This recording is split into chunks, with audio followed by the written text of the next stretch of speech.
예수님께서 보통 우리 가운데 사역하실 때, 제자들을 보내서 어떤 사역을 하게 하실 때 귀신을 쫓아내게 하시고 병을 고치게 하세요. 그리고 하나님의 나라를 선포하게 하시죠. 귀신을 쫓아내게 하시고 병을 고치게 하시고 그 다음에 하나님 나라를 선포하게 하세요.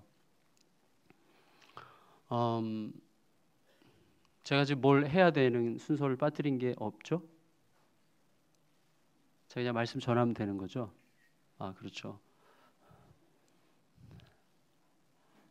근데 물 좀 마셔야 되겠네.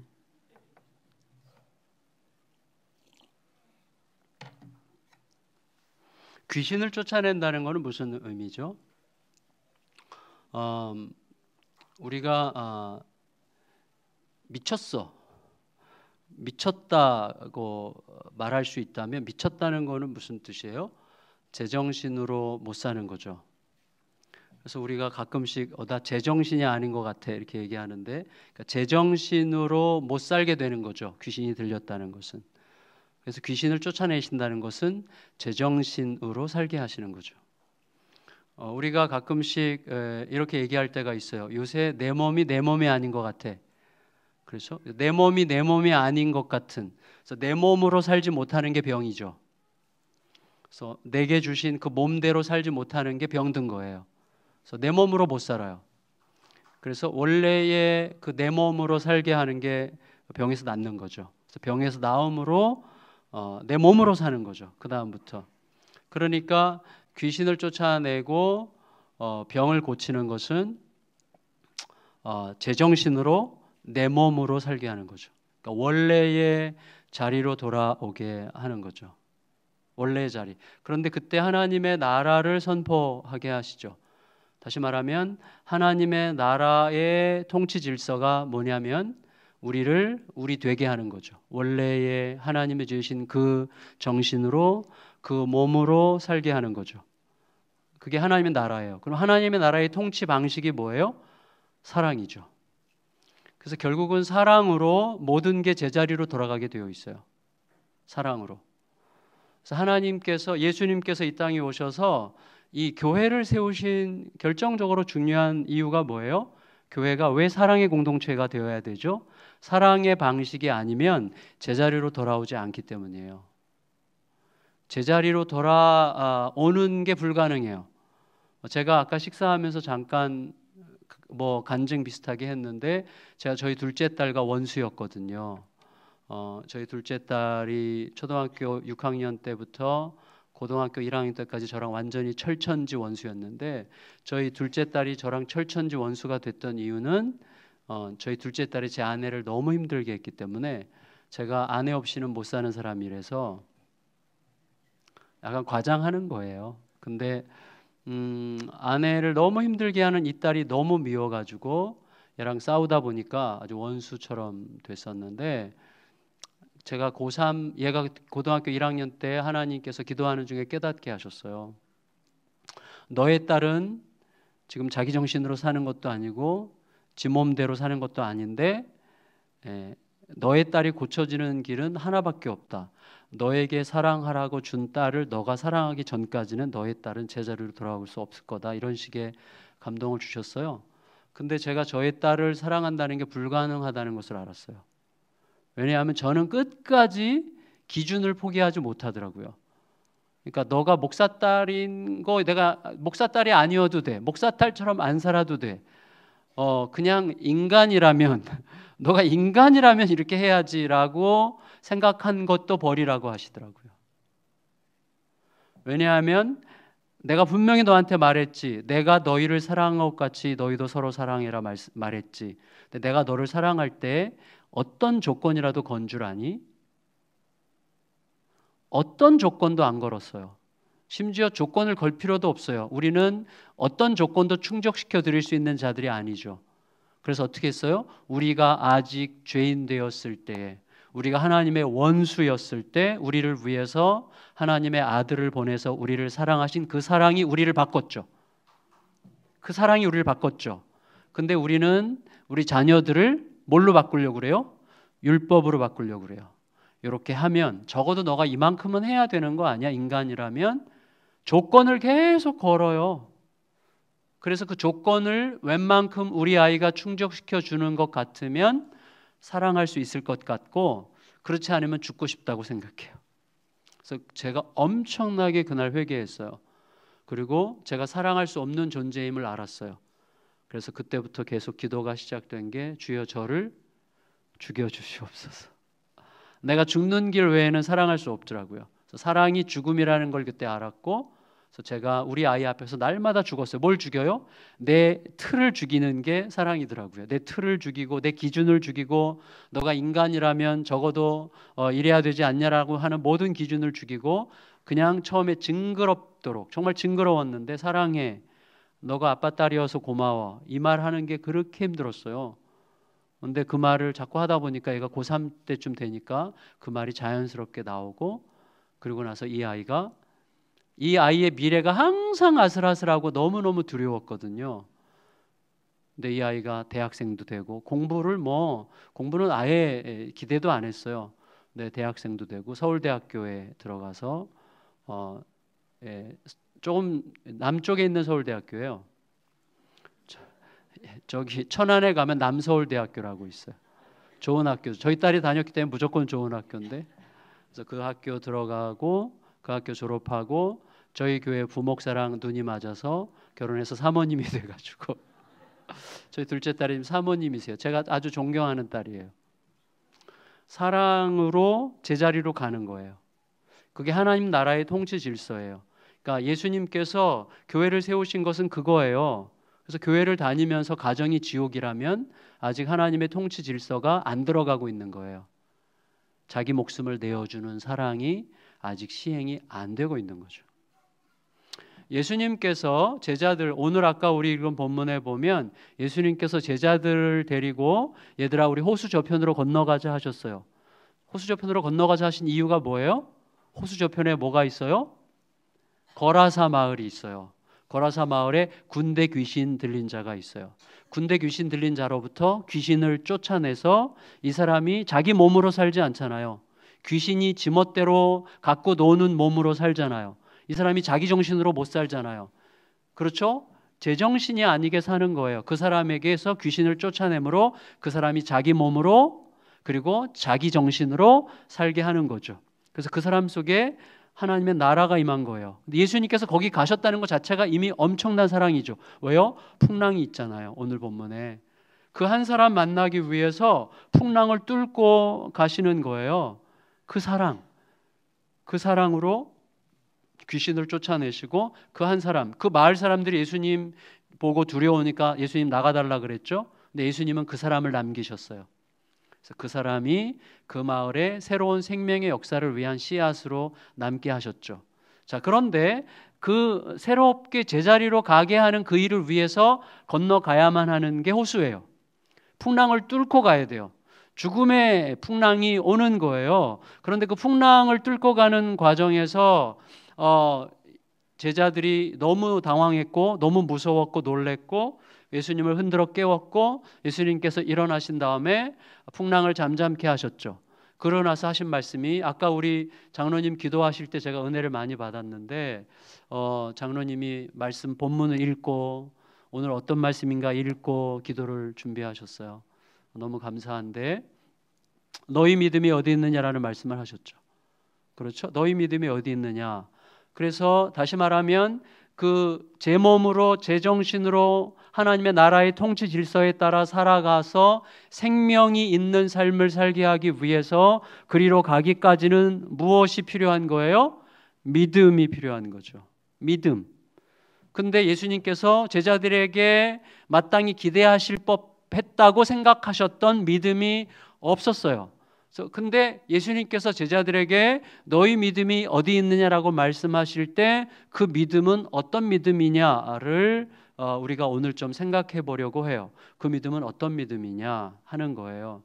먼저 우리가 생각해야 될 것은 이거예요. 예수님께서 함께 가자고 해도 풍랑은 있습니다. 그러니까 우리 속에 우리 속에 우리가 알아요. 지금 제가 예수님께서 함께 가자고 했더라도 예수님께서 함께 가자고 하셨다는 것은 무슨 뜻이에요? 하나님의 뜻대로 했다는 거죠. 하나님의 뜻인 줄 알고 했다는 거죠. 하나님과 함께 순종했다는 거죠. 그런데 풍랑이 온단 말이죠. 이런 말을 할 때 우리가 다 예스해요.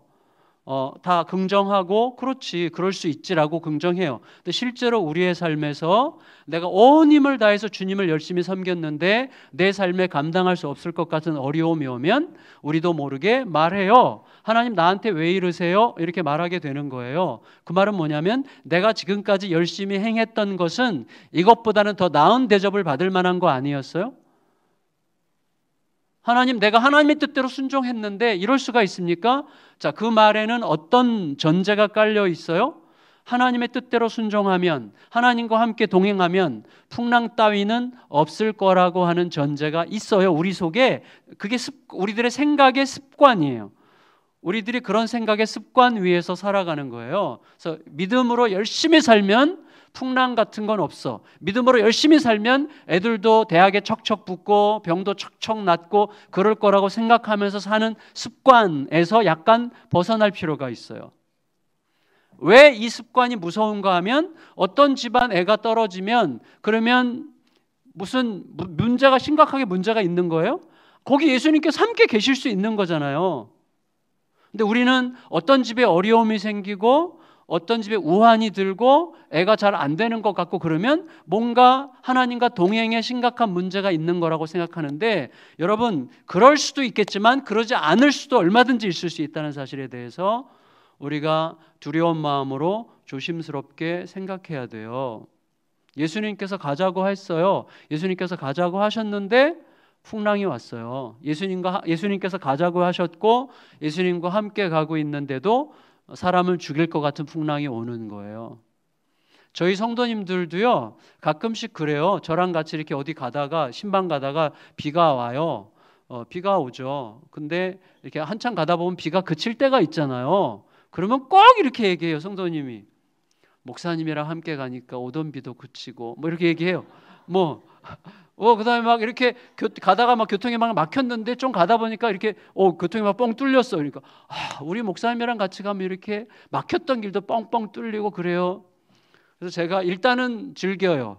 고맙죠. 그 말이 고맙지만 속지 않으려고 노력합니다. 그래서 제가 이렇게 얘기해요. 집사님 지금 이 길을 가는 저 많은 차들 안에서 비슷한 얘기 할 거예요. 여보 당신이랑 가니까 오던 비도 그치네. 자기랑 가니까 막혔던 길도 뻥 뚫리네. 다 그렇게 얘기하고 있을 거라고. 너무 갖다 붙이지 말자고. 제가 얘기를 하는데 사실 우리들이 그 논리는 무슨 뜻이에요? 그렇지 않은 경우에는 문제가 생긴다는 거예요. 그렇지 않은 경우는 우리가 문제가 있는 것처럼 생각한다는 거예요. 그렇지 않거든요. 그래서 제가 1년에 한 번씩 거기 특강하러 가는 교회가 있어요. 우리들 교회라는 교회가 있는데 그 교회는 고3이 딱 되잖아요. 지금도 그렇게 하는지 모르겠는데 고3이 딱 되면 구호를 예배 때마다 구호를 외친대요. 예배 끝날 때마다. 그래서 이제 입시를 앞두고 계속 구호를 외치는 거예요. 합격하면 회개하고 떨어지면 감사하자.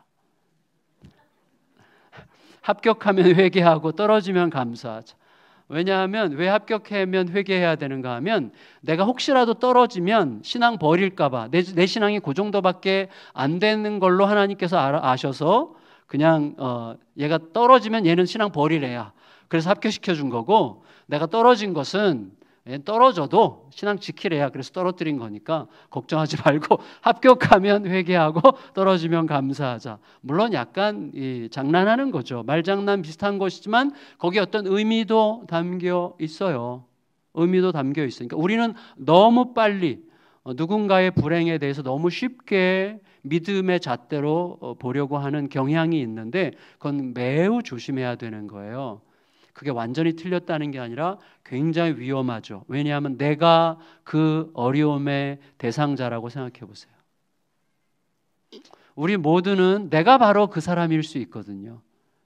내가 바로 그 실패자일 수 있거든요. 우리 애가 바로 그렇게 힘들어질 수 있거든요. 그 상황에서 뭐라 그러겠어요? 사실은 이런 어떤 이해관계 때문에 보다 더 유리하기 위해서 이런 말을 하는 게 아니라 성경이 지금 그렇게 얘기하고 있잖아요. 예수님께서 제자들에게 얘들아 우리가 호수 저편으로 건너가자라고 예수님께서 가자 그래서 예수님과 함께 가는데 풍랑이 왔어요. 근데 그 풍랑이 사람을 삼켜서 죽일 것 같은 풍랑이에요. 근데 보니까 예수님은 주무시고 계셔. 전혀 관심이 없는 것 같아. 이 지금 위기에 전혀 관심이 없어 보이세요. 뭐 화가 날 정도죠. 분명히 나는 예수님의 뜻이라고 확신하고 이 길을 갔는데 어려움이 닥쳤는데 하나님은 팔짱 끼고 계시는 것 같고 전혀 나에 대해서 관심을 갖지 않고 나를 도와줄 생각을 요만큼도 하지 않는 것처럼 느껴지는 순간들이 있단 말이에요. 하늘의 장막이 꽉 닫히고 나에 대해서 전혀 관심을 갖지 않으시는 것 같은 하나님의 모습을 느낄 때 우리들은 좌절하고 절망해요. 그때 필요한 게 믿음이라는 거예요. 너희 믿음이 어디 있느냐? 예수님께서 일어나셔서 문제를 해결하신 다음에 너희 믿음이 어디 있느냐라고 말씀하셨는데 그러면 예수님께서 말씀하신 너희 믿음이 어디 있느냐라고 할 때 그 믿음이 뭘까를 생각해 볼 필요가 있겠어요. 그 믿음이 뭘까? 믿음에 어떤 요소가 담겼을까 생각해 볼 필요가 있겠어요. 성도님들 절 보세요. 자, 우리가 보통 이 말씀을 이렇게 읽을 때 너희 믿음이 어디 있느냐라고 예수님께서 하신 말씀을 우리가 읽을 때 어떤 느낌으로 듣게 됩니까? 어떤 느낌으로? 뭘 이런 거 갖고 이렇게 호들갑을 떨어? 뭐 이런 거 갖고 이렇게 두려워해? 뭐 이렇게 불안해해? 이런 식으로 쉽게 우리가 듣는 편이죠. 이게 답이 아닌 것 같긴 한데 뭐라고 대답하기는 애매한 그런 상황이죠 지금. 우리가 보통 뭐 이렇게 불안해해? 뭘 이렇게 두려워해? 이렇게 이렇게 느끼지 않습니까? 너희 믿음이 어디 있냐? 야, 믿음이 왜 이렇게 없어? 왜 이렇게 믿음이 없어? 그 말을 들을 때 우리 속에 너 왜 이렇게 믿음이 없어라고 그런 말을 듣게 되면 뭘 이렇게 불안해해? 뭘 이렇게 두려워해? 라는 말로 듣는 거죠. 그래서 우리도 모르게 어떤 생각이 형성되는가 하면 우리 속에 믿음은 두려워하지 않는 거라고 생각해요. 믿음은 불안해하지 않는 거라고 생각해요. 믿음은 염려하지 않는 거라고 생각해요. 틀린 말 아니에요. 맞는 말이지만 사실은 반쪽만 맞는 말이라는 것을 기억하셔야 돼요. 자, 무슨 말인가 하면 예수님께서 지금 이 맥락에서 믿음에 대해서 얘기하고 계시는데 믿음은 두려워하지 않는 거야 라고 예수님께서 그런 의미로 말씀하셨다면 굉장히 어색한 말이 될 수 있어요. 왜냐하면 이런 식이에요. 일단 논리적으로 보면 여기 남흥교회에 정말 약속 잘 지키고 성실하고 그분과 무슨 일을 같이 하기로 결정했으면 그 일은 틀림없이 된다고 보면 되는 그런 분이 계시죠. 딱 네! 라고 제가 이런 대답 처음 들어요. 진짜 훌륭한 교회시네요. 남흥교회, 흥교회네요. 제가 좀 열이 많아. 이렇게 감기 때문에 제가 원래 열이 많아서 열을 받으면 제가 생각이 잘 안 나요. 그래서 제가 이거를 좀 벗어도 될까요, 장로님? 이거를? 벗는 것을 허락해 주십니까? 할렐루야. 대구에서는 잘 벗으면 안 된다고 누가 그래가지고.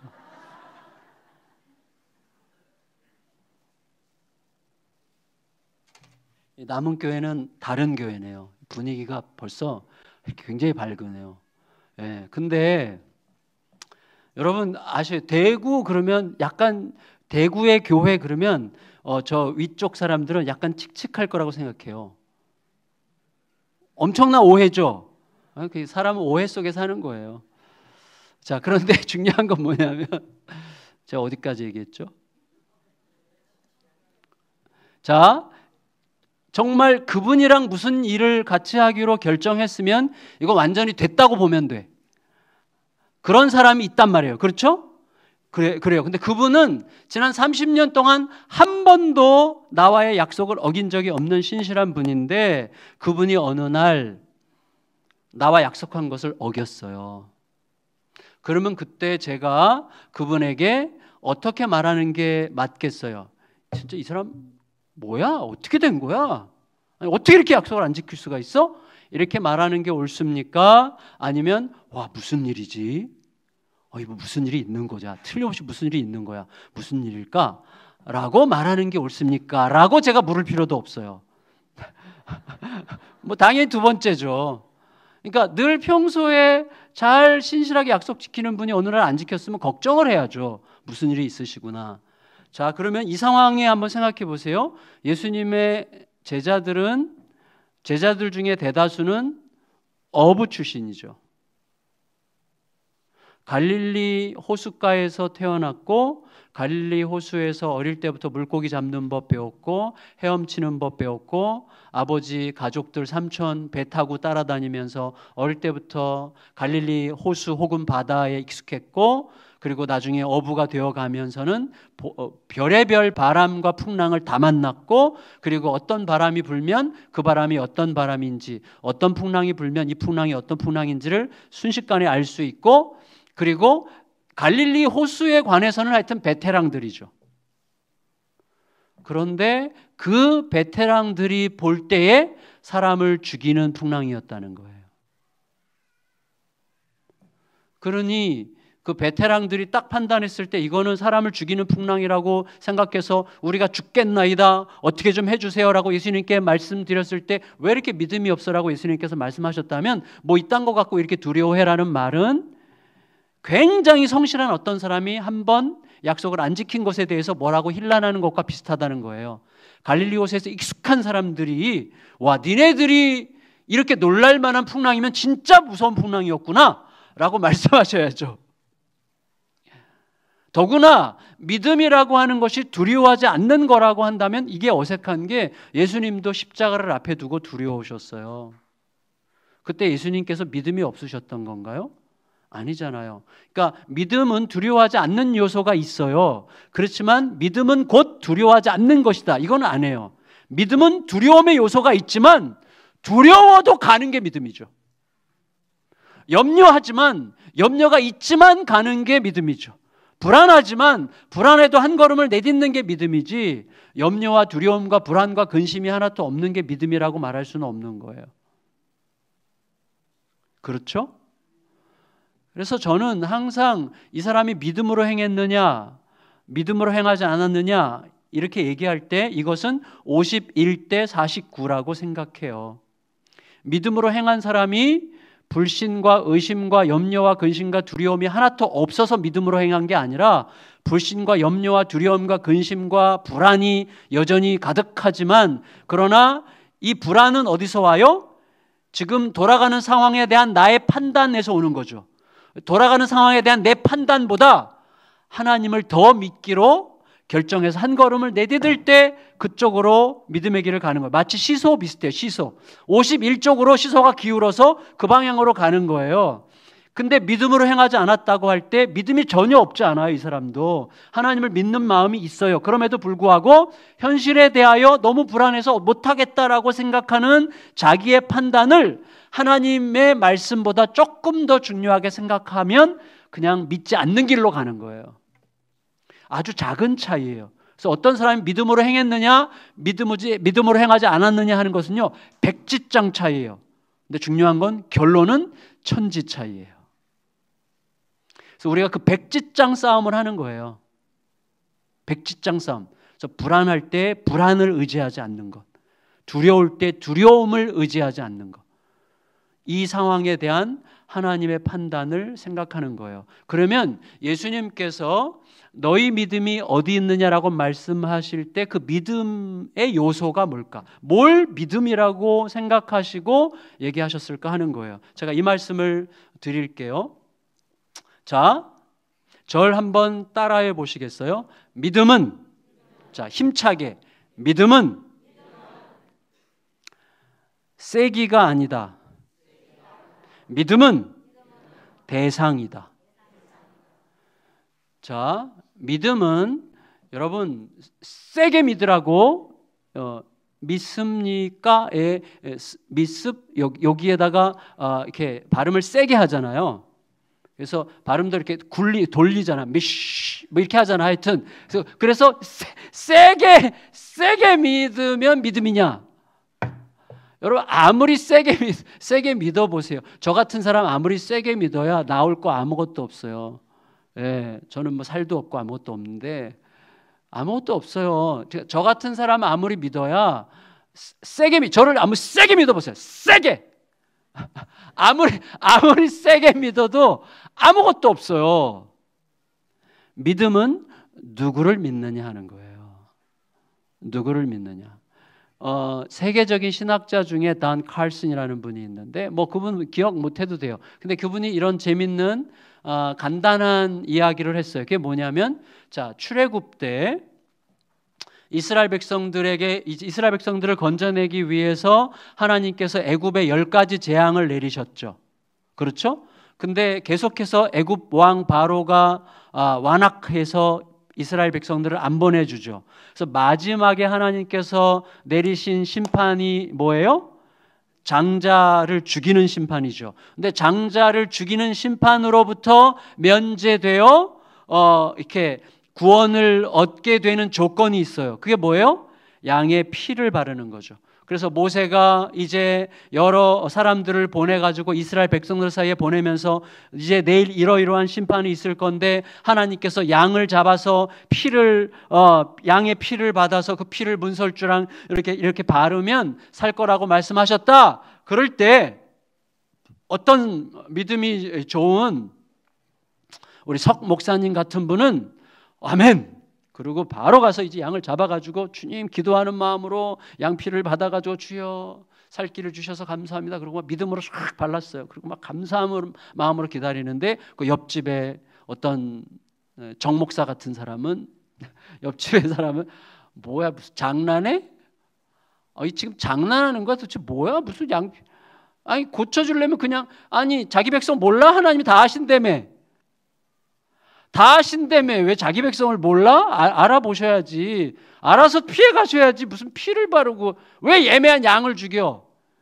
나 싫어 그런 거. 정말 이건 진짜 아닐 거야. 이거 하나님이 말씀하신 거 아닐 거야. 이게 뭐 하나님 이렇게 장난치시는 분 아니잖아. 나 이런 거 싫어. 그러니까 아내가 여보 그래도 말 좀 들어. 싫어 내버려둬. 나 이런 거 하기 싫어. 나 정말 나 밖에 놀다 올게. 밖에 가서 바둑 두다가 고스톱 치다가 저는 꽤 들어왔어요. 그러니까 근데 아내가 여보 좀 제발 시켜주래. 정말 귀찮아 죽겠네.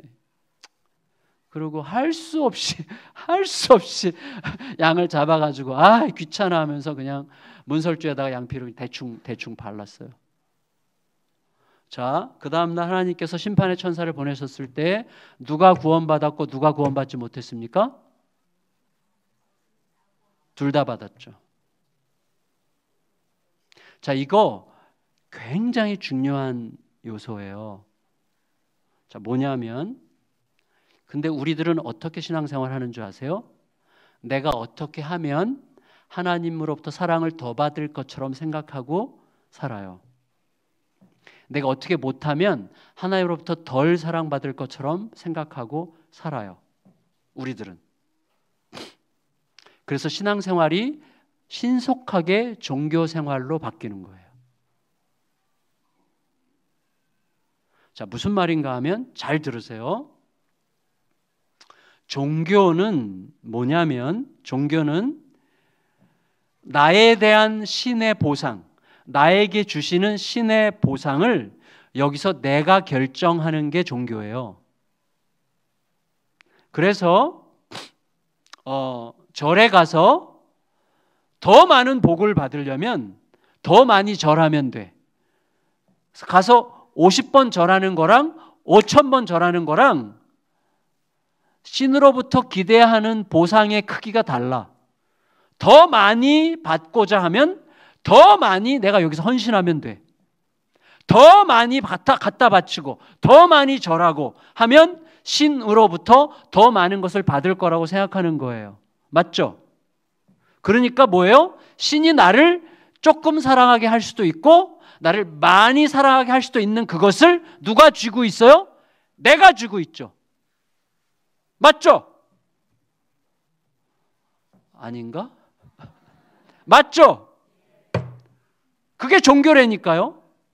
다시 말하면 하나님이 나를 좋아하게 만들 수도 있고 하나님이 나를 싫어하게 만들 수도 있다는 거예요.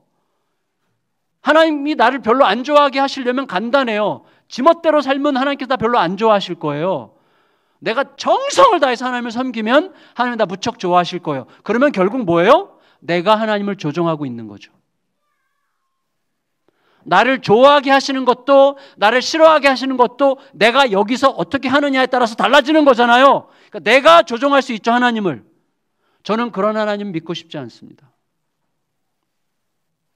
나 같은 쪼잔하고 초라하고 지극히 이기적이고 욕정덩어리인 나 같은 자에 의해서 조종당하는 하나님을 저는 안 믿겠어요.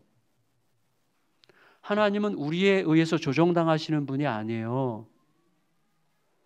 하나님은 우리가 아직 죄인 되었을 때에, 우리가 아무것도 안 했을 때, 아무 공로도 없을 때, 어떠한 자기 의도 없을 때, 아무것도 없어요. 오히려 하나님의 원수예요. 그때 자기의 독생자 예수 그리스도를 보내서 목숨 걸고 사랑하셨어요. 신앙생활은 뭐예요? 신앙생활은 그 사랑을 깨달았기 때문에 그 사랑에 대한 대답이 신앙생활이에요. 그 크신 하나님의 아름다우심, 그 크신 하나님의 아름다우심에 대한 감격과 그 사랑의 크심에 대한 생각만 해도 막 눈물이 나는 예수 그리스도의 그 사랑의 아름다움에 너무 감격이 돼가지고 가만히 있을 수가 없는 거예요. 그 사람은 진짜 못 말려요. 열심히 하면 복 받을 거야 라고 해서 충성하는 거랑 그 사랑의 가치를 깨달아서 충성하는 거라는요, 하늘과 땅 차이예요. 왜냐하면 이미 복 받은 사람은 충성할 필요를 못 느끼잖아요. 그건 가짜예요. 가짜. 여러분 보세요. 남녀 간에 둘이서 사랑한다고 생각했어요. 남자가 여자한테 엄청 잘해. 여자가 진짜 감동할 만큼 잘했어요. 나중에 알고 보니까 뭘 얻어낼 게 있어서 잘한 거야. 그럼 어떻게 돼요? 그 관계는 끝이에요. 우리가 하나님께 얻어낼 게 있어서 잘하는 사람들입니까? 아니죠. 우리는 이미 다 받은 자이기 때문에 내가 받은 게 도대체 뭔지를 들여다볼수록 이건 말도 안 되는 엄청난 영광과 영생을, 이건 말도 안 되는 사랑을 이미 받았고 그 힘으로 하나님을 사랑하는 거예요. 그런데 우리가 그 힘을 아직 몰라. 내가 어떤 사랑을 받았, 내가 사랑을 받은 그 능력과 힘과 영광과 권세와 아름다움이 얼마나 크고 위대한지를 아직 묵상하지 못하고 있기 때문에 뭘 더 받으려고 그러는 거예요, 자꾸. 근데 이거 있어요. 하나님의, 제가 굉장히 좋아하는 말이 있는데 그 말이 이거예요. 사랑하는 사람에게 이래라 저래라 하지 말라. 사랑하면 사랑이 그에게 모든 것을 가르칠 것이다. 여러분, 우리 자녀들이, 여러분 우리 청소년 자녀들 키우잖아요. 걔네들에게 저는 이제 아이가 33, 30, 22이에요. 그래서 큰아이 둘은 이미 시집을 가서 제가 손주가 넷이나 되는 할아버지인데, 제가 이런 얘기를 하는 이유는 알아달라 이거예요. 그런데 중요한 건 뭐냐면, 저희 아이들을 키우면서 제가 확실하게 주님께서 깨닫게 하셨어요. 아이들을 잘 양육하는 방법은 하나밖에 없어요. 부모를 진심으로 사랑하게 만드는 거예요. 우리 아이가 부모를 진심으로 사랑하기만 하면 이래라 저래라 할 거 없어요. 그 사랑이 그 아이로 하여금 다 하게 합니다. 그 방법이 제일 힘들어. 얼마만큼? 예수께서 십자가를 지셔야만 했잖아요. 근데 예수님께서 우리에게 뭐라고 그러셨어요? 내가 너희를 사랑한 것 같이 사랑해라 그랬어요. 우리 그 사랑 못해요. 그러니까 어떻게 해야 돼요? 죽으면 돼. 그래서 날마다 죽노라. 근데요, 죽어보면 알아요. 그 자유. 우리 아이에게 아무것도 요구할 필요가 없어요. 계속 사랑만 해. 근데 어느 순간 그 사랑이 그 아이 안에서 말하기 시작해요. 그 아이 속에서 그 사랑이 말을 해. 그러면 가만히 둬도요, 너무 멋진 길을 가는 거예요. 너무 위대한 길을 가는 거예요. 하나님은요, 우리에게 그 은혜를 주신 거예요. 아버지의 사랑이 내 안에서 그 사랑이 일하게 하는 거예요. 사랑이. 내가 받은 게 얼마나 위대하고 놀랍고 영광스러운 것인지 하는 것을 자꾸 더 알아가고 더 깨달아가면서 와, 이건 감당할 수 없어. 어떻게 감당할 수 없어? 어느 정도예요? 오늘 죽어도 돼. 오늘 죽어도 상관없어요. 오늘 죽어도 상관없게끔 예수님께서 뭐라고 말씀하셨어요? 죽어도 살 거라고 말씀하셨어요. 죽어도 살 거예요. 자, 그러면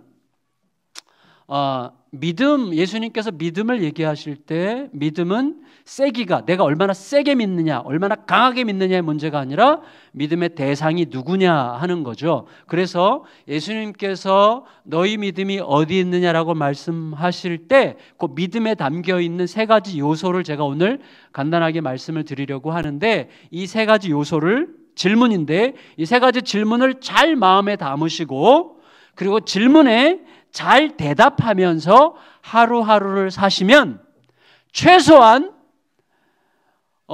제가 살아가는 삶에서 저는 이걸 먼저 말씀을 드릴게요. 저는 하나님의 살아계심을 경험을 잘 못했어요. 목사였어도 늘 머리로 살았어요. 머리. 제가 딱 보면 이 머리를 굴리게 생겼잖아요. 제가 머리가 엄청 좋거든요. 네, 잔머리가.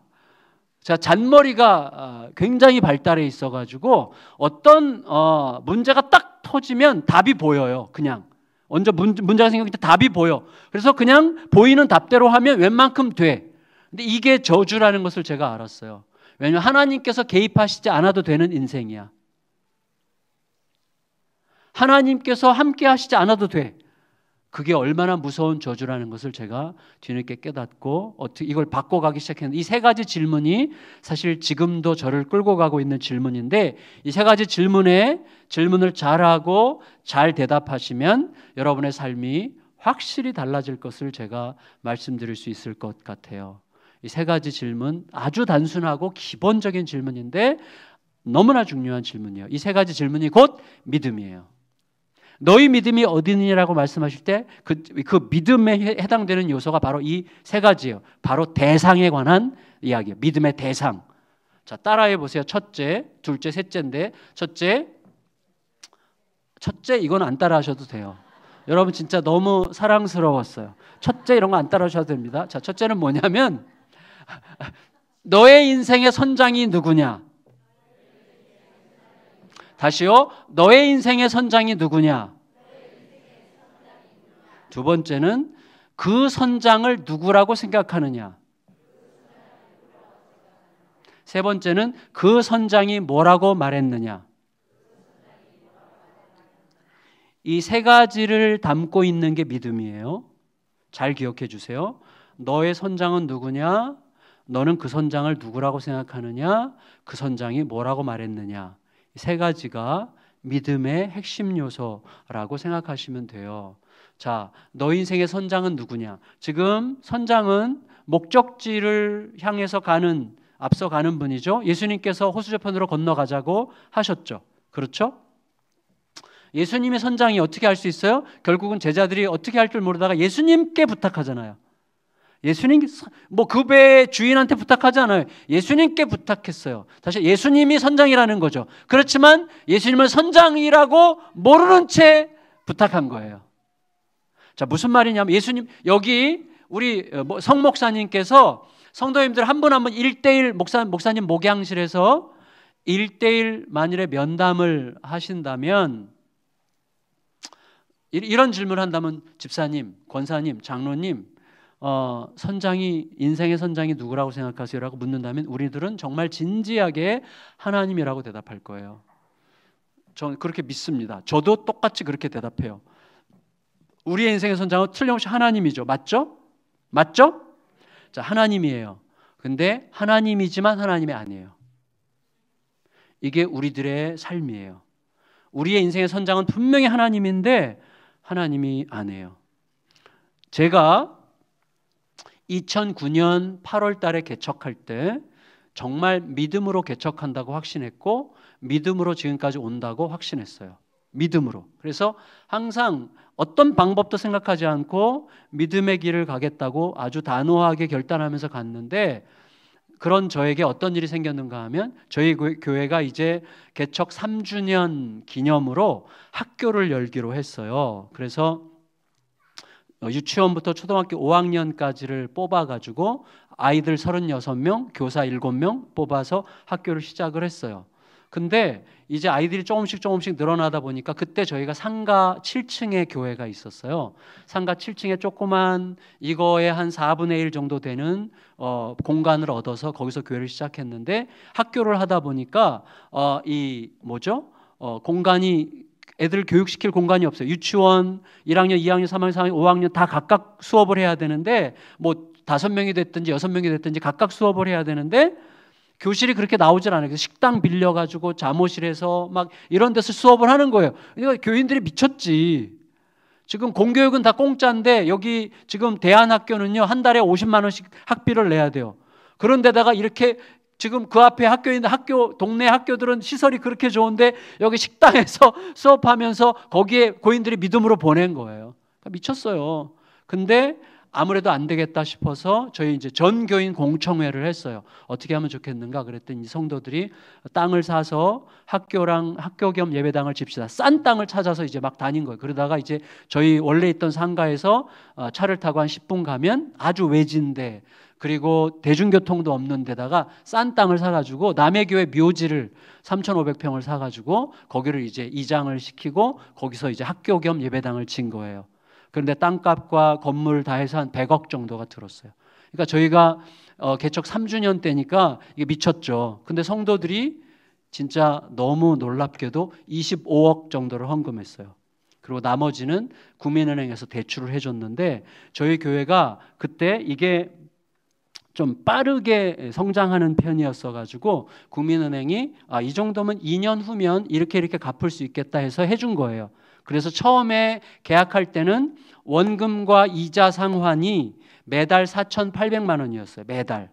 그리고 나서 2년 후에는 그게 2배로 올라. 그래서 원금이 5천만 원이 더 붙어. 원금 상환이.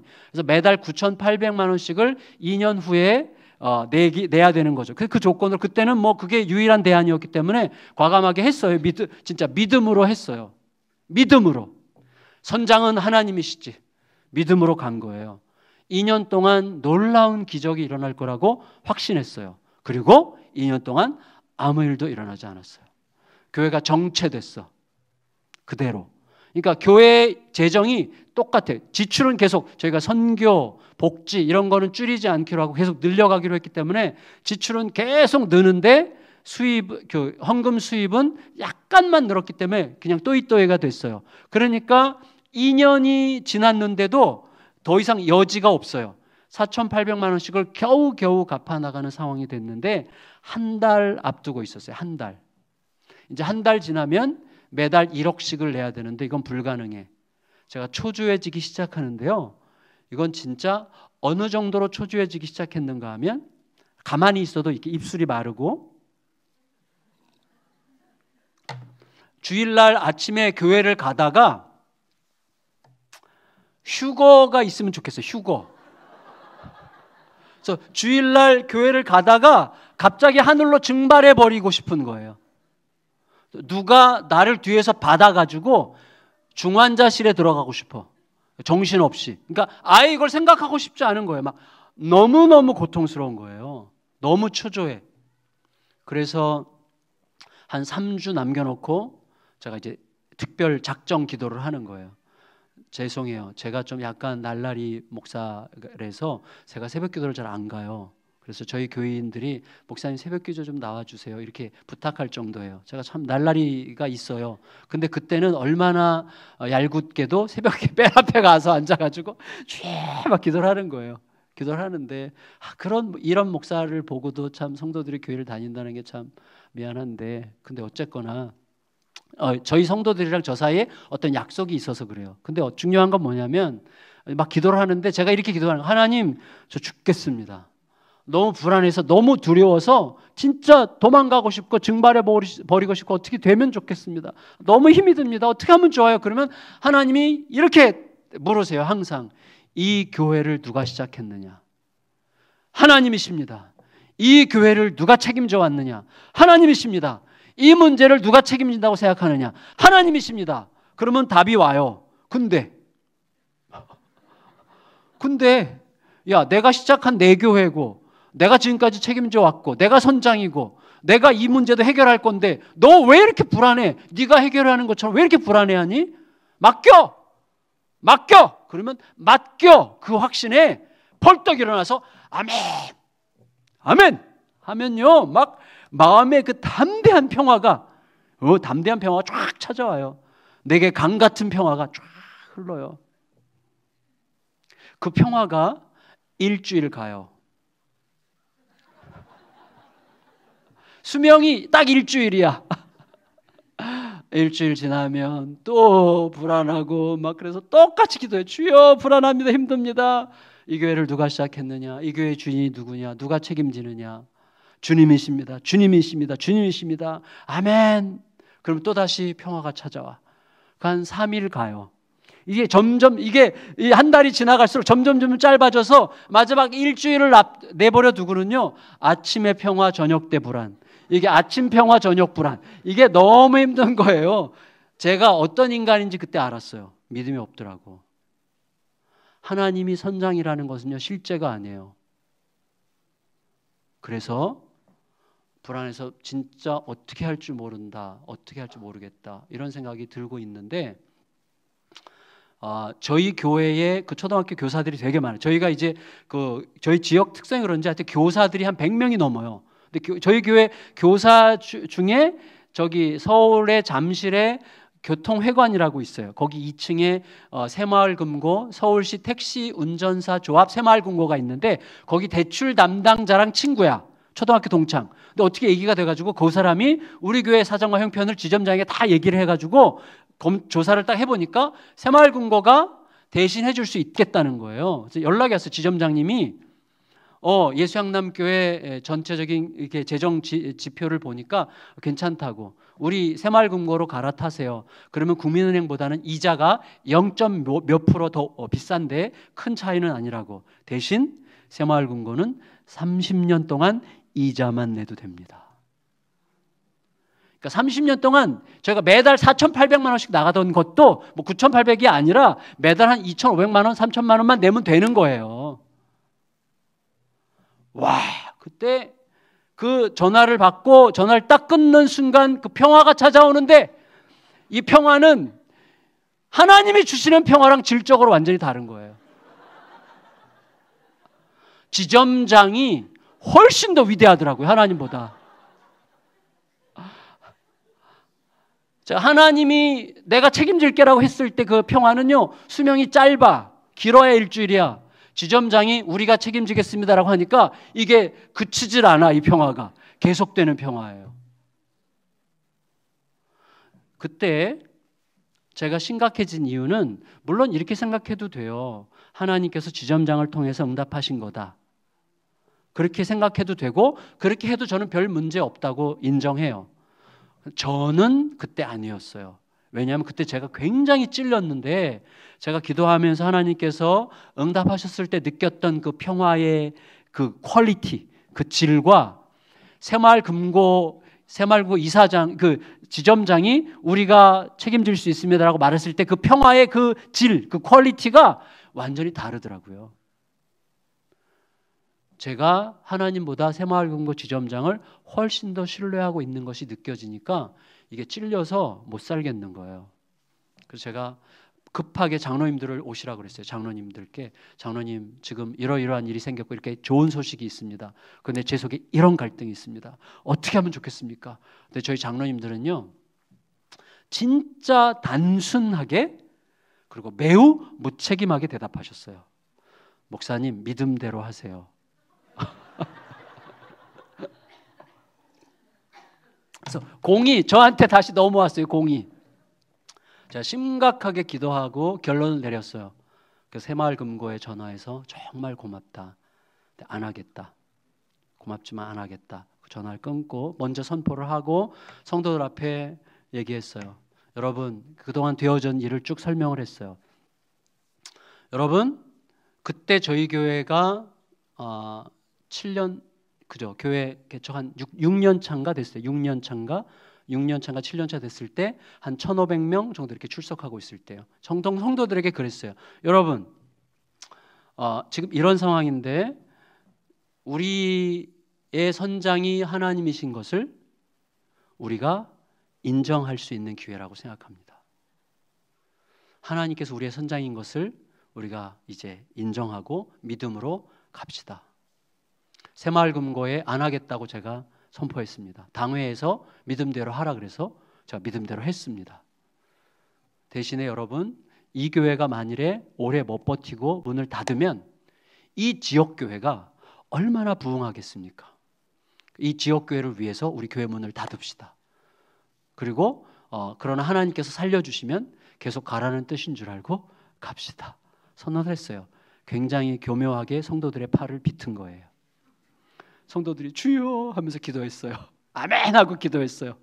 그리고 1년 지나서 매달 겨우겨우 버티면서 갔는데 1년은 딱 지나고 예결산을 정리하는데 진짜 기적같이 그 해에 전년도 대비 6억을 성도들이 헌금을 더했어요. 딱 6억. 그러니까 매달 5천만 원씩 더한 거야. 누구에게 뭐 작정이고 뭐고 없어요. 그냥 간 거예요. 그래서 그때 저와 저희 성도들이 믿음이 확 컸어요. 두려움이 없어진 거예요. 물론 여전히 두려워요. 새로운 일이 오면 또 두려워요. 저희가 그 다음에 또 초등학교 건물을 도대다 또 줬거든요. 근데 그때도 또 초조해. 근데 이 경험이 있으니까 하나님께서 반드시 하실 거라는 확신으로 가는 거예요. 제가 말씀드리려고 하는 핵심은 뭐냐면 이거예요. 우리가 하나님의 선장이라는 걸 알아요. 근데 실제로는 하나님의 선장이 안 되는 경우가 굉장히 많습니다. 그래서 우리가 꼭 기억해야 돼요. 여러분 생각해 보세요. 창세기 12장에 보면 아브라함 아시죠? 모르셨어요? 아브라함이라고 있어요. 성경에 아브라함. 잘 기억해 두세요. 따라해 보세요. 아브라함. 자, 어린이 여러분, 아브라함이 있어요. 아브라함이 죄송합니다. 하나님의 부르심을 받고 본토 친척 아비집을 떠났죠. 제가 아브라함을 굉장히 좋아하는 이유는 바로 창세기 12장 1절, 2절, 3절 때문에 제가 제 아내를 얻었어요. 제가 다니던 교회 2년 선배님을 제가 프로포즈 했는데 대학교 1학년 때 제 아내에게 프로포즈를 했어요. 뭘 써갖고 보냈는데 이거예요. 하나님이 아브라함을 부르셨을 때 아브라함은 어디로 가는지는 몰랐지만 누구와 함께 가는지는 알았습니다. 저와 함께 갑시다. 그래가지고 아내가 넘어왔어요, 저에게. 자, 그런데 아브라함이 본토 친척 아비집을 떠났다는 것은 무슨 뜻이에요? 그 당시에 본토 친척 아비집은 그 당시에 문화는 가족 친척과 어울려 사는 그곳이 생명의 터전이에요. 그것을 떠난다는 것은 죽음을 각오한다는 뜻이에요. 그러면 아브라함이 죽음을 각오하고 떠날 만한 강력한 힘이 그를 잡아 끌었기 때문에 간 거죠. 다시 말하면 하나님은 이전에 아브라함이 알았던 신들과는 완전히 차원이 다른 신이었어요. 하나님이 아브라함을 부르실 때 아브라함은 너무 놀랬어. 너무 감격했어. 이전에 자기가 섬겼던 그 수메르 문화권 메소포타미아 신들과는 완전히 차원이 다른 신을 경험한 거예요. 너무나 매력적이고 너무나 아름답고 너무나 강력한 흡인력을 가지고 있는 새로운 신을 만났기 때문에 목숨을 걸고라도 본토 친척 아비집을 떠나서라도 가야 되겠다고 생각할 만큼 강력한 하나님을 만난 거예요. 그 하나님을 믿고 간 거예요. 자, 그래서 그 하나님을 믿고 믿음으로 간 거죠. 믿음으로 약속의 땅까지 갔어요. 약속의 땅에 갔을 때 가자마자 아브라함이 만난 게 뭐예요? 기근이에요. 그때 아브라함이 그 기근을 딱 보고 하나님께 묻지 않아요. 하나님께 묻지 않고 곧장 애굽으로 가요. 자, 하나님께 묻지 않고 애굽은 기근이 없죠. 애굽은 풍성한 땅이죠. 살려고 애굽으로 갔는데 하나님께 묻지 않고 갔다는 건 무슨 뜻이에요? 하나님께 삐졌다는 거죠. 묻지 않았어요. 어떤 전제가 있느냐 하면 이거예요. 하나님, 내가 어떤 대가를 치르고 하나님만 믿고 여기 왔는데 이게 뭡니까? 하나님만 믿고 여기 왔는데 이 기근이 뭐예요? 기근. 그 말은 뭐죠? 약속의 땅에는 기근 따위는 있으면 안 돼라는 생각이죠. 여러분, 약속의 땅에 기근 좀 있으면 안 됩니까? 우리는 약속의 땅에는 기근이 있으면 안 된다고 생각해요. 약속의 땅에도 기근이 있을 수 있어요. 그리고 아브라함이 왜 애굽으로 갔겠어요? 이 기근으로부터 하나님은 나를 못 지켜줄지 몰라라고 생각했기 때문에 애굽으로 떠난 거죠. 기근 가운데 하나님께서 지켜주실 수 없을 거라고 생각하는 것은 하나님의 생각입니까? 아브라함의 생각입니까? 자기의 생각이에요. 내가 만든 생각 때문에 하나님을 의심하는 거예요. 약속의 땅에는 기근이 있으면 안 돼. 이것도 내가 만든 생각이고, 이 기근으로부터 하나님께서 나를 못 지켜줄지도 몰라. 이것도 내가 만든 생각이에요. 다시 말하면 하나님의 말씀보다 내가 만든 생각을 더 믿은 거죠. 따라서 하나님에 대한 의심은 곧 나에 대한 믿음이에요. 하나님에 대한 믿음은 나에 대한 의심이죠. 그러니까 그래서 믿음은 뭐예요? 하나님을 믿는 믿음은 뭐예요? 나의 의심을 의심하는 거예요. 하나님에 대한 믿음은 나의 의심을 의심하는 거예요. 내 의심은 항상 정당하지 않습니다. 근데 우리는 의심하면서 내 의심을 굉장히 신뢰해요. 이걸 꼭 기억하시길 바라겠어요. 선장이 누구냐? 선장이 누구냐? 의심이 선장 노릇하면 안 돼요. 하나님이 새로운 특별한 말씀을 하실 때까지는 거기 버티고 있으면 돼요. 버티고 있으면 돼요. 믿음의 원래, 의인은 믿음으로 말미암아 살리라 할 때 그 믿음의 원래 뜻은 버틴다는 뜻이에요. 믿음은 버티는 거예요. 하나님이 새로운 말씀을 하실 때까지 버티는 거예요. 그 자리를 지키고 버티는 거예요. 그래야 하나님께서 일하시는 때를 만나게 되는 거예요. 자, 믿음의 첫 번째 요소 다시 따라해 보세요. 너의 선장이 누구냐? 자, 자기의 가슴에 손을 얹고 너의 선장이 누구냐? 이것을 늘 묻고 질문하세요. 내가 왜 이렇게 불안해하지? 너 선장이 누구야? 내가 왜 이렇게 지금 분노하지? 내가 왜 이렇게 초조하지? 내가 왜 이렇게 염려에 온통 사로잡혀 있지? 지금 나를 움직이고 있는 선장은 무엇이? 이걸 물으셔야 돼요. 많은 경우에 우리가 두려움, 불안 이런 게 내 선장 노릇해요. 누군가에 대한 원망, 분노, 섭섭함 얘네들이 우리 선장 노릇해요. 나를 갖고 놀아요. 얘네들에게 너무 충실할 필요 없어요. 분노, 원망, 불안, 걱정, 근심, 누군가에 대한 증오심 이런 거에 너무 충성하지 마세요. 근데 걔네들이 우리의 선장 노릇하도록 우리가 허용한다니까요. 내 선장이 누구냐를 계속 물어야 돼요. 이 질문이 우리에게 바른 길을 가게 합니다. 바른 대답을 하게 하는 게 중요하고, 자, 두 번째 믿음의 요소가 뭐라 그랬어요? 그 선장을 누구라고 생각하느냐. 다시요. 그 선장을 누구라고 생각하느냐. 여러분 25절 같이 한번 읽어보겠습니다. 25절 시작. 제자들에게 이르시되 너희 믿음이 어디 있느냐 하시니 그들이 두려워하고 놀랍게 여겨 서로 말하되 그가 누구이기에 바람과 물을 명함에 순종하는가 하더라. 잘 보세요. 성도 여러분 잘 보세요. 잘 들어주세요. 무슨 말이냐면 제자들이 예수님께서 바람과 물결을 잠잠케 하신 다음에 제자들이 이렇게 얘기해요. 와, 이분이 누구길래 바람과 물까지 순종케 하시지? 그건 무슨 말이에요? 와, 우리는 예수님을 웬만큼 알고 있다고 생각했는데 예수님이 이런 분인 줄까지는 미처 몰랐네? 그 말이죠. 맞죠? 맞죠? 자, 그러면 이 말을 다시 바꾸면 이거죠. 와, 예수님이 이런 분인 줄 진작에 알았더라면 다르게 반응했을 텐데. 맞죠? 예수님이 이런 분인 줄 진작에 알았더라면 다르게 반응했을 텐데. 맞죠? 그 말은 뭐예요? 우리 앞에 있는 문제에 대한 우리의 반응은 내가 예수님을 어떤 분으로 생각하고 있느냐에 의해서 결정되는 거죠. 예수님을 아는 만큼, 예수님을 누구라고 아는 만큼 내게 닥쳐오는 여러 가지 현실적 문제들에 대한 나의 태도가 결정되는 거예요. 예수님을 아는 만큼이에요. 아는 만큼. 여러분, 신앙생활은 뭐예요? 신앙생활은 복받는 비결을 배우는 게 아니라 예수님을 알아가는 거예요. 예수님을 아는 만큼, 왜 이게 중요하냐면 이거예요. 저를 보세요. 예수님을 알면 예수님의 마음과 시선으로 세상을 보기 시작해요. 그렇죠?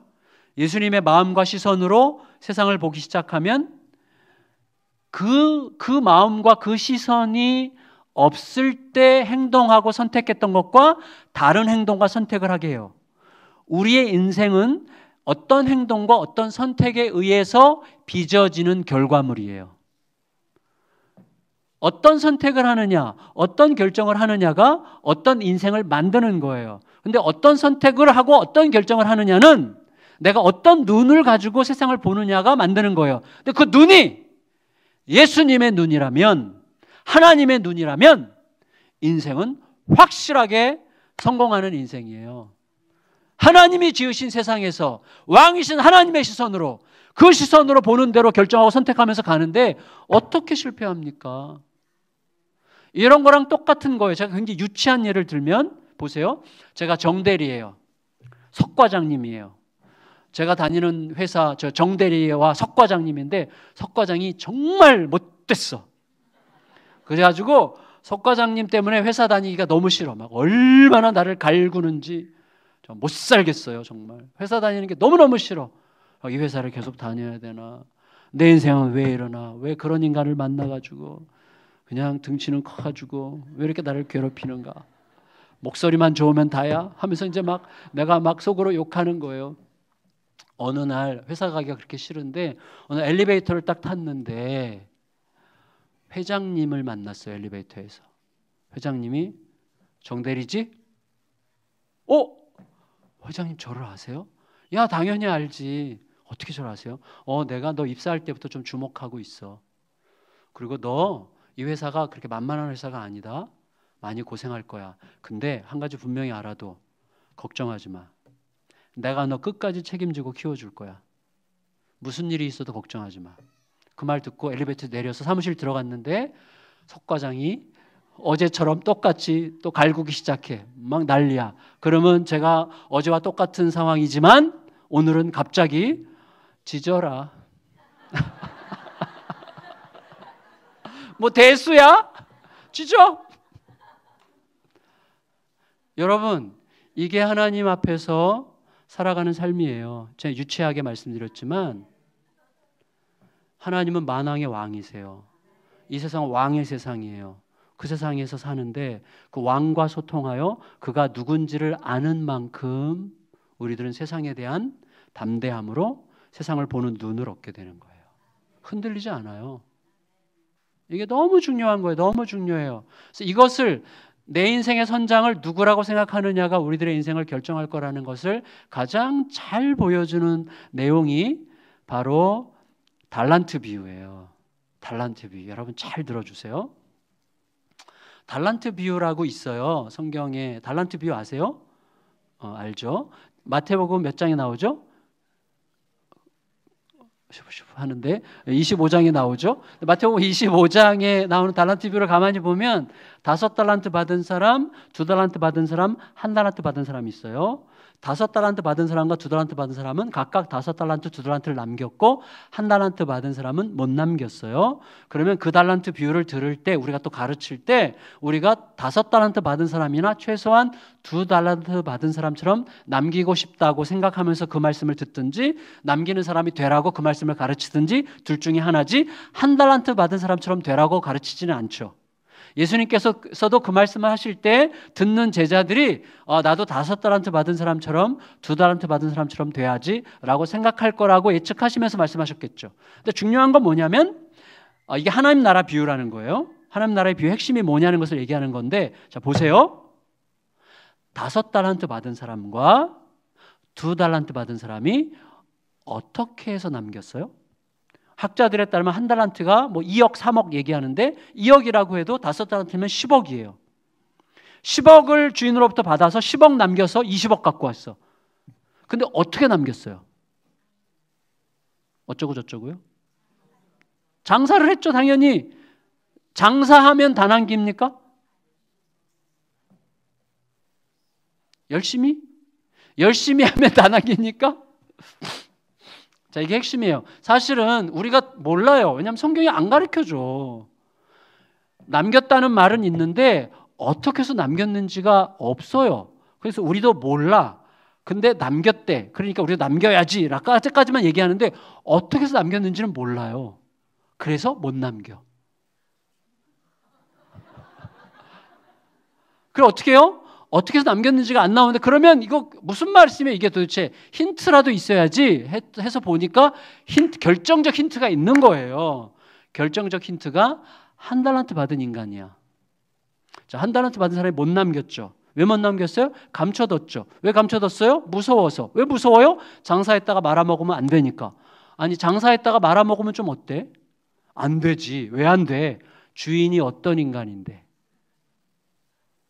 자, 이 한 달란트 받은 사람이 나중에 주인과 마지막 계산할 때 뭐라 그래요? 주인한테 와서 당신은 인색한 사람이라. 씨를 심지도 않고 거두고 뿌리지도 않고 추수하려고 하는 날강도인 줄 내가 알았으므로 당신의 것 도로 가져왔습니다. 이렇게 얘기해요. 다시 말하면 이 사람이 감춰둔 이유는 두려웠기 때문이고 두려웠던 이유는 장사했다가 실패하면 맞아 죽을 거라고 생각했기 때문인데 그 이유는 주인을 그런 인색한 날강도 같은 인간이라고 생각했기 때문이에요. 다시 말하면 주인을 누구라고 생각했느냐가 이 사람으로 하여금 그런 선택을 하게 한 거예요. 그렇다면 5달란트 받은 사람과 2달란트 받은 사람은 이 한 달란트 받은 인간과 완전히 다르게 주인을 생각한 거죠. 나가 장사했다가 말아먹어도 괜찮아. 주인이 시키는 대로 순종한 것을 중요하게 생각하는 분이야. 우리가 실패했다고 해도 주인이 뭐라고 그러지 않고 괜찮아, 잘했어, 한 번 더 내가 기회를 줄게 이렇게 말씀하실 수도 있는 분이야 라고 생각했기 때문에 과감하게 나가서 장사를 한 거죠. 여러분, 우리 중에 어떤 분은요 다른 사람에 대해서 굉장히 관대한 사람이 있어요. 그 사람은 틀림없이 굉장히 관대하신 하나님을 섬기고 있을 거예요. 어떤 사람은 다른 사람에 대해서 굉장히 엄격하고 자기 틀이 딱 있어가지고 틀에서 벗어나는 사람 막 욕하고 쪼고 막 틀렸어 그러고 정죄하고 막 그러는 사람이 있을지도 몰라요. 그 사람의 하나님은 그런 하나님이에요. 내가 조금만 잘못해도 용납할 수 없는 하나님을 섬기고 있는 거예요. 다시 말하면 내 안에 계신 하나님의 그림이 나에게 그런 삶을 살게 하는 거예요. 그래서 하나님을 어떤 분으로 알고 있느냐 제대로 알아야 돼요. 전통이 가르친 하나님이 아니고, 전통이 가르친 하나님이 아니라, 습관이 가르친 하나님이 아니라, 내 심리가 반사한 하나님이 아니라 성경이 가르치는 하나님을 더 많이 알아가는 게 너무너무 중요해요. 하나님의 나라는 결국 하나님이라는 거예요. 하나님을 누구라고 알고 있느냐 하는 게 결정하는 게 하나님의 나라예요. 그의 통치를 받는 만큼 달라지는 게 하나님의 나라죠. 그런데 참 재밌는 게 있어요. 뭐냐면 그 달란트 비유에서 5달란트 받은 자가 10억 받아서 10억 남겨서 20억 갖고 왔는데 주인이 그 사람에게 뭐라 그랬어요? 너가 지극히 작은 것에 충성했으니 그랬어요. 그 엄청난 금액을 지극히 작은 거래. 주인은 무한대의 부자예요. 무한대의 부자. 꼭 기억하셔야 됩니다. 주인은 무한대의 부자예요. 옛날에 저희 재밌는 웃긴 얘기 많이 했었는데 이소룡과 람보가 중국집 간 이야기 혹시 아실지 모르겠는데, 이소룡과 람보가 중국집 가서 짜장면 시켜서 먹는데 그 집 단무지가 너무 맛있어가지고 짜장면이 반이나 남았는데 단무지가 1개밖에 안 남았어요. 근데 서로 눈치를 봐. 누가 먹어야 되나. 그때 람보가 제안을 했어요. 야, 이거 한 대씩 때려가지고 안 우는 사람이 먹기로 하자. 자신 있으니까 얘기를 했는데 이소룡이 그러자 그랬어요. 그러니까 람보가 자신 있어가지고 이소룡한테 말했어요. 너가 먼저 때려. 알았어. 이소룡이 있는 힘을 다해서 팍 때렸어요. 울게 만들어야 내가 먹으니까. 근데 람보가 그거 먹느라고 참았어. 꼭 참고 눈물을 흘릴 뻔했는데 안 흘렸어요. 그리고 봐, 내 눈 봐, 안 흘렸지? 눈물 안 났지? 안 났어. 그래, 이제 너 돼, 너 더 돼. 그랬더니 이소룡이 아니야, 너 먹어. 이거 너 먹어 그랬대잖아요. 그리고 뭐라 그랬어요? 아줌마 여기 단무지 한 접시 더 주세요. 이게 별거 굉장히 유치한 우스꽝스러운 얘기지만 사실은 매우 의미 있게 느껴질 수도 있을 것 같아요. 우리들은 단무지가 이게 전부일 거라고 생각하고 사는 습관이 있어요. 우리가 참 모순이 있어요. 하나님께 모든 게 있다고 고백해요. 하나님은 부자라고 고백해요. 하나님은 무한대의 부자라고 고백해요. 하나님께 모든 게 있다고 고백해요. 그런데 우리의 삶을 보면 하나님은 너무 가진 게 없어. 우리가 살아가는 모습을 보면 하나님은 너무 가난해. 우리가 살아가는 모습을 보면 하나님은 너무 쪼잔해. 그러니까 우리의 말은 어떻게 할지언정 우리의 삶의 선택과 살아가는 모습을 보면 하나님은 진짜 가진 게 너무 없어. 이거 잃으면 다 잃을 거라고 생각하고 살아요, 우리는. 그러니까 하나님께서 채워줄 거라고 요만큼도 안 믿어. 하나님을 누구라고 생각하느냐가 굉장히 많은 것을 결정합니다. 아까 저희 교회에서 그 결정, 새마을금고 포기하기로 한 결정, 그 결정을 결국 하게 한 것도 제 믿음이 아니에요. 하나님이 내가 새마을금고 지점장보다도 크지 않단 말이냐? 그래서 아니요, 새마을금고 지점장보다 크십니다. 그러면 그대로 해. 아멘. 그래서 그 길을 간 거예요. 하나님이 어떤 분인 줄 아는 만큼 선택하게 되는 거예요. 그렇지 않으면 우리가 굉장히 교묘하게 합리화해요. 아주 교묘하게 합리화를 하는 습관이 우리에게 있어요. 하나님을 누구라고 생각하느냐. 이게 중요해요. 하나님을 알아가는 만큼 우리는 훨씬 더 자유로워져요. 훨씬 더 너그러워져요. 훨씬 더 관대해져요. 훨씬 더 너끈히 사랑할 수 있어요. 왜요? 내가 그렇게 안 한다고 걔가 망하는 거 아니거든요. 내가 어떻게 안 한다고 그게 이상해지는 거 아니에요. 내가 어떻게 안 해도 돼요. 하나님이 시키신 것만 해도 돼요. 하나님이 하세요. 하나님이 하세요. 저희가 재작년에 3년 전에 저희가 이제 매년 우리 교회가 집중해야 될 사역을 성도들이 공청회를 통해서 정하는데 그때 5시간 동안 함께 기도하고 함께 토론하고 함께 기도하고 토론하고 이러면서 이제 그 다음 해에 우리가 집중해야 될 사역을 성도들과 함께 정해요. 근데 그 해에 그 다음 해의 주제가 청소년이었어요. 우리 지역에 청소년들이 굉장히 많은데 청소년을 좀 힘을 다해서 좀 섬겨보자. 그걸 성도들이 주제로 정했어요. 그래서 어떻게 했냐? 그때 교회 재정이 마이너스 3천인가 그랬는데 근데 청소년 전문 사역자를 뽑기로 결정했어요. 하나님께 물어보고 청소년의 섬기자고 결정을 했으면 거기에 맞게 대답을 해야죠. 교회 재정은 마이너스 3천이지만 청소년 전문 사역자를 뽑았어요. 그리고 그 주 금요일 날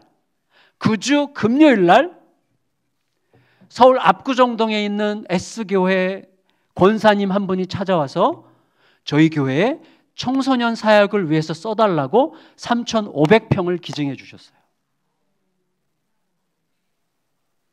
그리고 지금 탁구 선수 양영자 선수가 저희 양영자 선수랑 국가대표 청소년 대표팀 감독 박지영 감독이 찾아와서 그 땅에서 같이 프로젝트를 하자고 찾아와서 지금 10몇 번을 미팅을 하고 거기에 학교와 그다음에 청소년 선교 센터가 세워질 거예요. 200억짜리가 세워지기로 결정이 됐어요. 그래서 지금 그 일이 지금 진행 중에 있어요. 그 일은 저희가 상상도 못하는 일이죠. 상상도 못하는 일이에요. 하나님 앞에서 정말 우리가 욕심 부리지 않고 순수하게 하나님께서 원하시는 뜻을 따라 가겠습니다. 하나님은 온 세상의 왕이신데 하나님 앞에 주께서 말씀하시는 대로 순종하면서 가겠습니다 하면 하나님은 소위 하나님 크기의 일, God-sized work라고 하는데 하나님 크기의 일을 하게 하세요. 하나님 크기의 일이에요. 근데 그게 왜 그렇게 중요한지 아세요? 우리가 어떠한 공로도 내세울 수 없어. 다 하나님의 일이니까. 언제든지 떠날 수 있어요. 언제든지 그만둬도 돼요. 하나님께 스탑하시면. 그러니까 자유로워. 매이지 않아. 집착할 필요 없어요. 하나님이 하시는 거니까. 여러분, 그리스도인은요 정말 위대한 존재예요.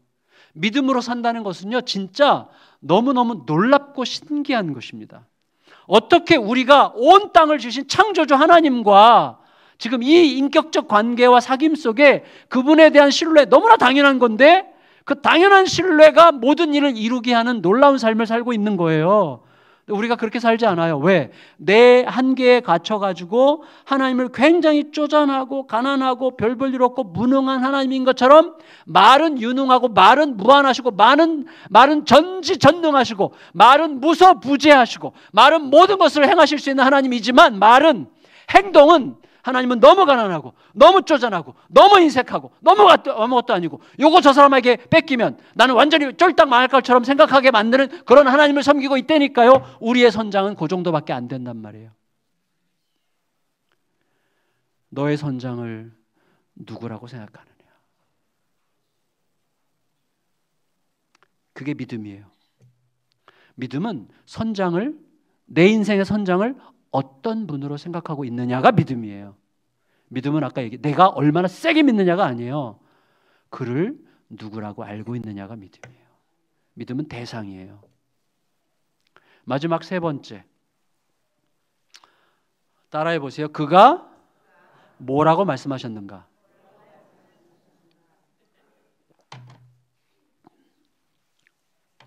어떤 분은요 말하면 그 사람이 말했어? 야, 못 들은 걸로 해.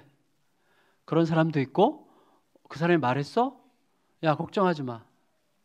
된 거야. 그런 사람도 있죠. 맞죠? 구약의 보아스 같은 사람이 그런 사람이죠. 보아스가 마음을 먹으니까 나오미가 그걸 알고 걱정하지 마. 이제 된 거야. 이렇게 이런 식으로 얘기하죠. 예수님은 빛이 있으라 하심에 빛이 있었고 그분이세요. 입에서 말이 나가면 말이 현실이 되는 분이세요. 이걸 여러분 진짜 명심하세요. 예수님 당시에도 귀신을 쫓아내는 사람들이 있었고 병자를 고치는 방식들이 있었어요. 그러나 굉장히 무능한 방식들이죠. 병자를 고친다고 하면서 더 나빠지고 귀신을 쫓아낸다고 하면서 자기가 귀신 들리고 뭐 이런 일이 굉장히 많았죠. 근데 예수님은 놀랍게도 병자를 다른 방법 필요 없어요. 입에서 그냥 말이 나가. 일어나라. 그러면 그 말이 실제가 돼. 말이 실제가 돼. 다시 말하면 예수님이 창조주라는 뜻이에요. 귀신을 복잡하게 꼭 쫓아낼 필요 없어요. 나가라. 귀신이 나가. 나가 놀아라. 귀신이 나가. 말이 현실이에요. 이건 너무너무 중요한 거예요. 예수님은 말씀으로 오셨어요. 말씀으로 오신 예수님의 말은 현실 그 자체예요. 저는 2008년도 10월 달에 제가 이제 담임 목회를 다른 이제 기존 교회에서 담임 목회를 하다가 내가 담임 목회보다 난 선교사가 어울릴 것 같아. 그런 생각을 하고 너무 힘들어가지고 선교사로 나갈 생각하니까 너무 행복해가지고 집에 가서 여보 나 선교사로 나가면 너무 좋을 것 같은데 올해까지만 사역하고 우리 선교사로 가자. 그랬더니 아내가 참 좋은 생각이야. 혼자가. 그래서 주님의 뜻이 아닌 줄 알고 다시 기도를 했어요. 그래서 2009년도 4월 1일 날 새벽에 개척에 대한 비전을 확 받았어요. 물론 약간 의심은 했어요. 왜 하필이면 4월 1일일까? 의심은 좀 했지만 그래도 집에 가서 아내한테 여보 개척에 대한 감동을 받았는데 너무너무 행복해. 그랬더니 아내가 울더라고요. 여보 나는 1년 전부터 기도했어. 서로 부둥켜 안고 하나님 저희는 은퇴할 때까지 10가정만 주셔도 너무너무 행복하게 목회할 수 있을 것 같습니다. 하나님 개척 허락해 주셔서 감사합니다. 자, 그날 지금 저희 예수양남 교회가 그날 세워진 거예요. 왜요? 하나님이 말씀을 주셨기 때문이죠. 예수양남 교회는요 그날 세워진 거예요. 하나님이 말씀을 주신 그날. 여러분 그가 뭐라고 말씀하셨느냐가 생명이에요. 그래서 들어야 되는 거예요.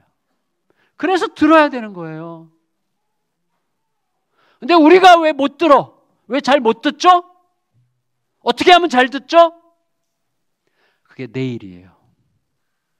내일의 주제. 내일 오시기 바랍니다. 우리 같이 기도하겠습니다.